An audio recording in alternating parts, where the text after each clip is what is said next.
ಮನೇಲಿ ಊಟ ರೆಡಿ ಮಾಡ್ಕೊಳ್ಳೋಕ್ಕಾಗಲ್ಲ ಅಂತ ಪಟ್ಟಂತ ಇತ್ತೀಚೆಗೆ ಜನ ಸ್ವಿಗ್ಗಿ ಝೊಮ್ಯಾಟೊ ಮೊರೆ ಹೋಗ್ತಾ ಇದ್ದಾರೆ. ಸ್ವಿಗ್ಗಿ ಝೊಮ್ಯಾಟೊ ಮೂಲಕ ಫುಡ್ ಡೆಲಿವರಿ ಮಾಡ್ಕೊಳ್ತಾ ಇದ್ದಾರೆ. ಬಟ್ ಇನ್ನು ಮುಂದೆ ಅದೆಲ್ಲವೂ ಕೂಡ ಕಾಸ್ಟ್ಲಿ ಆಗುತ್ತೆ ಅಂತ. ಯಾಕೆ ಕಾಸ್ಟ್ಲಿ ಆಗುತ್ತೆ ಅನ್ನೋದ್ರ ಡೀಟೇಲ್ಸ್ ಇದೆ, ನೋಡ್ಕೊಂಡು ಬರೋಣ ಬನ್ನಿ. ನೀವು ಸ್ವಿಗ್ಗಿ ಝೊಮ್ಯಾಟೊದಲ್ಲಿ ಫುಡ್ ಆರ್ಡರ್ ಮಾಡ್ತೀರಾ? ಆನ್ಲೈನ್ನಲ್ಲಿ ಫುಡ್ ಆರ್ಡರ್ ಮಾಡೋರಿಗೆ ಶಾಕ್. ಪ್ಲಾಟ್ಫಾರ್ಮ್ ಚಾರ್ಜ್ ಹೆಚ್ಚಳ ಮಾಡಲು ಮುಂದಾಗಿರುವ ಡೆಲಿವರಿ ಆಪ್ಗಳು. ಹೋಟೆಲ್ಗೆ ಬನ್ನಿ, ಆನ್ಲೈನ್ ಅನಿವಾರ್ಯವಾಗಿದ್ರೆ ಮಾತ್ರ ಬಳಸಿ.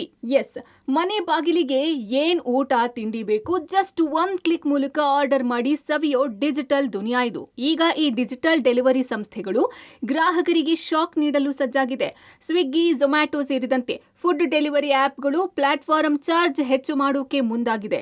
ಈಗಾಗಲೇ ಆನ್ಲೈನ್ ಡೆಲಿವರಿ ಆಪ್ಗಳು ಡೆಲಿವರಿ ಚಾರ್ಜ್ ಅಂತ ಹಣವನ್ನ ತೆಗೆದುಕೊಳ್ತಾ ಇದ್ದು, ಕಳೆದ ವರ್ಷದಿಂದ ಪ್ಲಾಟ್ಫಾರ್ಮ್ ಚಾರ್ಜ್ ತೆಗೆದುಕೊಳ್ಳೋದಕ್ಕೆ ಮುಂದಾಗಿದ್ರು.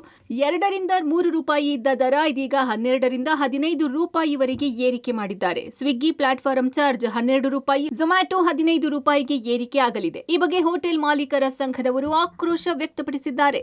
ಪ್ಲಾಟ್ಫಾರ್ಮ್ ಫೀಸ್ ಅಂತ ಪ್ರಾರಂಭದಲ್ಲಿ 2 ರೂಪಾಯಿಗೆ ಸ್ಟಾರ್ಟ್ ಮಾಡಿದ್ರು ಒಂದೊಂದು ಡೆಲಿವರಿ ಮೇಲೆ.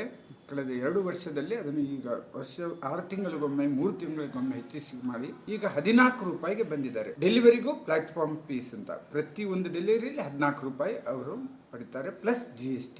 ಇದು ಗ್ರಾಹಕರ ಮೇಲೆ ಹಾಕುವಂಥ ಹೆಚ್ಚುವರಿ ಹಣ. 100 ರೂಪಾಯಿ ದಿವಸ 100 ರೂಪಾಯಿಗೆ ಮನೆಗೆ ಬರುವುದೇ ಇಲ್ಲ.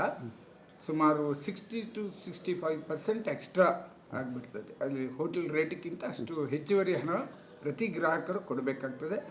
ಇತ್ತೀಚಿನ ಈ ಪ್ಲಾಟ್ಫಾರ್ಮ್ ಫೀಸ್ ಮತ್ತೊಂದು ಹೊರೆಯ ಮೇಲೆ ಹೊರೆಯಾಗಿದೆ.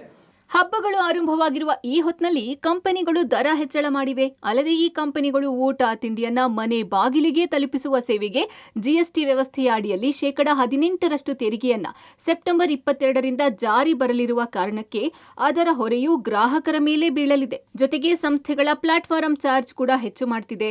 ಇದಕ್ಕೆ ಹೋಟೆಲ್ ಮಾಲೀಕರು ನಾವು ಆನ್ಲೈನ್ ಸಂಸ್ಥೆಗೆ ಮನವಿ ಮಾಡಿದ್ರೂ ಯೂಸ್ ಆಗ್ತಿಲ್ಲ. ಕೋವಿಡ್ ಸಮಯದಲ್ಲಿ ಅನಿವಾರ್ಯವಾಗಿ ಹೋಮ್ ಡೆಲಿವರಿ ತೆಗೆದುಕೊಳ್ಳಬೇಕಾಗಿತ್ತು. ಈಗ ಅಂತಹ ಸ್ಥಿತಿ ಕೂಡ ಇಲ್ಲ.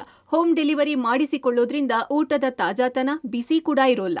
ಹೋಟೆಲ್ಗೆ ಬನ್ನಿ, ಅಲ್ಲೇ ಊಟ ಮಾಡಿ, ಹಣ ಕೂಡ ಉಳಿಸಿಕೊಳ್ಳಿ ಅಂತಿದ್ದಾರೆ ಹೋಟೆಲ್ ಮಾಲೀಕರು. ಕಸ್ಟಮರಿಗೆ ಒಂದು 4 ವರ್ಷ ಹಿಂದೆ ಕೋವಿಡ್ ಬಂದಾಗ ಸ್ವಿಗ್ಗಿ ಝೊಮ್ಯಾಟೊ ಅನಿವಾರ್ಯತೆ ಇತ್ತು. ಈ ಸೋಷಿಯಲ್ ಡಿಸ್ಟೆನ್ಸಿಂಗು ಎಲ್ಲ ಸಮಸ್ಯೆ ಇರೋದ್ರಿಂದ ಸುಮಾರು ಜನ ಮನೆಗೆ ಸ್ವಿಗ್ಗಿ ಝೊಮ್ಯಾಟೊ ಇಂದ ಆರ್ಡರ್ ಮಾಡಿ ತರಿಸ್ತಾ ಇದ್ರು. ಪ್ಲಾಟ್ಫಾರ್ಮ್ ಫೀ ಜಾಸ್ತಿ ಆದರೆ ನೇರ ಹೊರೆ ಕಸ್ಟಮರ್ ಮೇಲೆ ಬೀಳುತ್ತೆ. ಸೊ ಕಸ್ಟಮರ್ಗಳು ಈಗ ಒಳ್ಳೊಳ್ಳೆ ರೆಸ್ಟೋರೆಂಟ್ಗಳಿದೆ, ಒಳ್ಳೆ ಆ್ಯಂಬಿಯನ್ಸ್ ಮಾಡಿರ್ತಾರೆ, ಒಂದು ಅಟ್ಮಾಸ್ಫಿಯರ್ ಕ್ರಿಯೇಟ್ ಮಾಡಿರ್ತಾರೆ. ಅಲ್ಲಿ ಬಂದು ಅವರು ತಿಂದು ಒಂದು ರಿಲ್ಯಾಕ್ಸ್ ಮಾಡಿ ಫುಡ್ಡನ್ನು ಎಂಜಾಯ್ ಮಾಡೋಕ್ಕೆ ಅವರು ಹೊರಗಡೆ ಬರಲೇಬೇಕು. ಪಾರ್ಸಲ್ ತಂದರೆ ಆ ಫ್ರೆಶ್ನೆಸ್ ಇರಲ್ಲ. ಅದು ಬೇರೆ ನಮ್ಮ ಸೌತ್ ಇಂಡಿಯನ್ ತಿಂಡಿ ಅಂತೂ ಪಾರ್ಸಲ್ಲು ತಿನ್ನೋಕ್ಕೆ ಆಗಲ್ಲ. ಈ ಸ್ವಿಗ್ಗಿ ಝೊಮ್ಯಾಟೊ ಕಂಪನಿ ಜೊತೆ ನಾವು ಮಾತಾಡಿದ್ರೂ ಅವ್ರು ರೇಟ್ ಕಮ್ಮಿ ಮಾಡೋಕ್ಕೆ ರೆಡಿ ಇಲ್ಲ.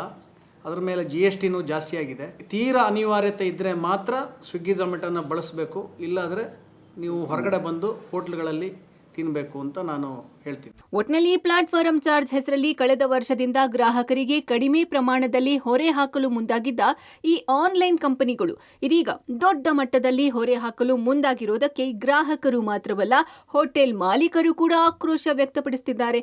ದುಪ್ಪಟ್ಟು ಹಣ ನೀಡಿ ಮನೆಗೆ ತರಿಸಿಕೊಂಡು ತಿನ್ನೋ ಬದಲು ಮನೆಯ ಹತ್ತಿರದ ಹೋಟೆಲ್, ರೆಸ್ಟೋರೆಂಟ್ಗೆ ಭೇಟಿ ನೀಡಿದ್ರೆ ನಿಮ್ಮ ಹಣ ಕೂಡ ಕೊಂಚ ಉಳಿತಾಯ ಆಗಲಿದೆ. Maruti, public TV, Bengaluru.